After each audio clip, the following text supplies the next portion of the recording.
तो last part में हमने देखा था कि विसेंजो ने पार्क को खिड़की से लटका दिया था। अब आगे एपिसोड 2 की शुरुआत होती है। हम देखते हैं कि विसेंजो हॉस्पिटल में भर्ती जो के पास जाता है, जो उसे सारी बातें बताता है और कहता है इस बिल्डिंग को अगर कोई तोड़ेगा तो पूरा बेसमेंट ब्लास्ट हो जाएगा और सब लोग मर जाएंगे। असल में ये बिल्डिंग उसी तरह बनाई गई थी ताकि गोल्ड सुरक्षित रह सके। अब विसेंजो और जो आपस में तय करते हैं कि उस गोल्ड को दोनों आपस में बांट लेंगे, लेकिन यहाँ एक बड़ी प्रॉब्लम थी। ठीक उस बेसमेंट के ऊपर एक मंदिर बना हुआ था जिसमें 2 मॉन्क रह रहे थे और उनमें से एक मॉन्क को ध्यान करते वक्त मंदिर के नीचे बुद्धा की मूर्ति दिखती है। दरअसल वहाँ सच में एक गोल्डन बुद्धा का स्टैचू छुपा हुआ था। अब विसेंजो की टेंशन और भी बढ़ जाती है क्योंकि बाबेल कंपनी ने उसे सिर्फ 11 दिन का समय दिया था प्लाजा खाली करवाने के लिए और 11 दिन में किसी भी हाल में उसे गोल्ड निकालना ही था। दूसरी तरफ हमें सियोक नाम का एक आदमी दिखता है जो इंटरनेशनल क्राइम रिस्पांस डिवीजन का एजेंट था। सियोक अपने बॉस से कहता है कि विसेंजो असल में एक माफिया है और किसी बड़े मिशन पर आया है, लेकिन उसका बॉस उसकी बात पर यकीन नहीं करता और उसे दूसरा केस हैंडल करने के लिए भेज देता है। अब हम देखते हैं कि विसेंजो होंग के पास आता है। वो उससे बाबेल कंपनी की सारी फाइल्स मांगता है। तभी होंग बताता है कि बाबेल कंपनी कितनी खतरनाक है और इसके पीछे बड़े नेता और बिजनेसमैन शामिल हैं। असल में बाबेल सिर्फ एक कंपनी नहीं बल्कि एक माफिया संगठन था। हम देखते हैं कि होंग विसेंजो से काफी नाराज है क्योंकि वो बाबेल कंपनी के केस में हार चुका था, इसीलिए होंग उसे जाने के लिए कह देता है। लेकिन विसेंजो उसे समझाता है और कहता है मैं उस प्लाजा को फिर से हासिल जरूर करूंगा, मैं ऐसी चाल चलूंगा कि सबके होश उड़ जाएंगे।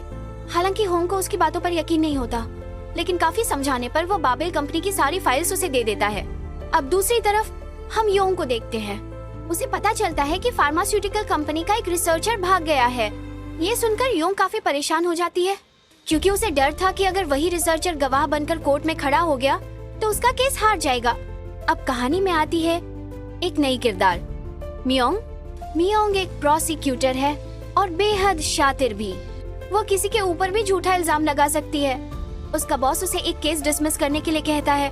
ये केस किम नाम के एक आदमी का था जिसने कई लड़कियों का शोषण किया था। मियोंग इस केस को नहीं लड़ना चाहती थी क्योंकि सभी लोग किम के खिलाफ थे, लेकिन उसका बॉस उसे मजबूरी में ये केस लेने के लिए कह देता है। अब दूसरी तरफ योंग अपने पिता के ऑफिस जाती है। वो देखती है कि उसके फादर आराम से सो रहे हैं। इसे देखकर उसे समझ आता है कि रिसर्चर अभी तक उनके पास नहीं पहुंचा। खैर, जब वो अंदर जाती है तो विसेंजो को बाबेल ग्रुप के बारे में स्टडी करते हुए पाती है। वो उससे सवाल जवाब करने लगती है और इसी वजह से उसका और उसके फादर का फिर से झगड़ा हो जाता है। तो विसेंजो योंग को अपने साथ बाहर खाने पर ले जाता है। अब इधर मियोंग को हम हुसैंग लॉ फर्म के सीईओ से मिलते देखते हैं। वो उसे अपनी फर्म ज्वाइन करने का ऑफर देता है और कहता है अगर तुम हमारी फर्म ज्वाइन करोगी तो मैं तुम्हें सारी करप्टेड चीजों से बाहर निकाल दूंगा। ये सुनकर मियोंग मान जाती है और हुसैंग लॉ फर्म छोड़कर यूसेंग लॉ फर्म ज्वाइन कर लेती है। अब एक और बड़ा ट्विस्ट, बाबेल कंपनी का सीईओ ह्यूनसियो स्काई पार्क में किसी शख्स से मिलने आता है। वो उस रिसर्चर के भाग जाने के लिए माफी मांगता है, लेकिन वो शख्स उसकी एक भी नहीं सुनता और उसे बुरी तरह मार देता है।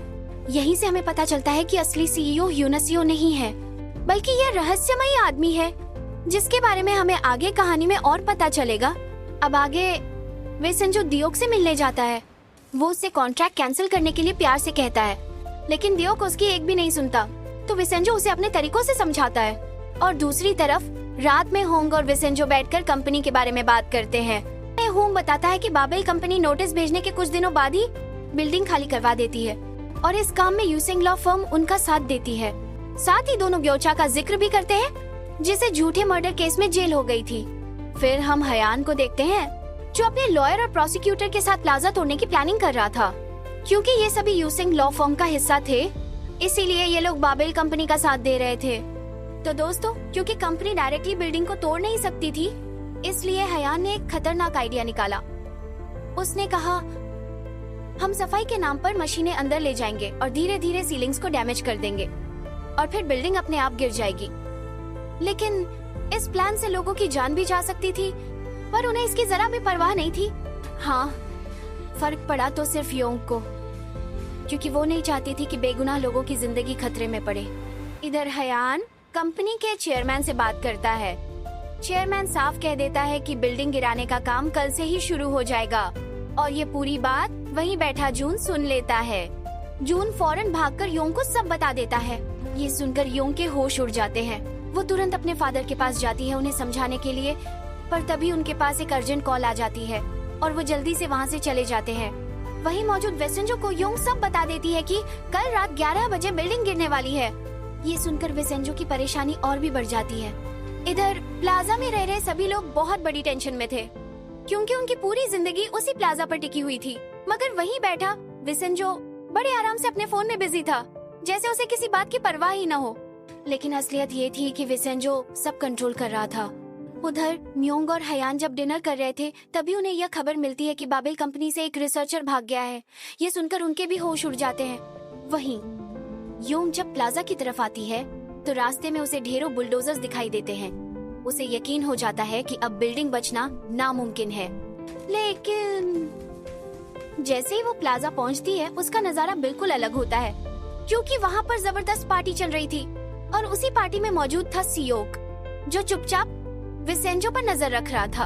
असल में ये पार्टी विसेंजो ने जानबूझकर रखी थी ताकि कंपनी बिल्डिंग को गिरा ही ना सके। ये देखकर योंग के चेहरे पर हल्की सी स्माइल आ जाती है और कंपनी वालों को मजबूरन अपने सारे बुलडोजर्स लेकर पीछे हटना पड़ता है। और दोस्तों, इसी के साथ सेकंड एपिसोड यहीं पर खत्म हो जाता है।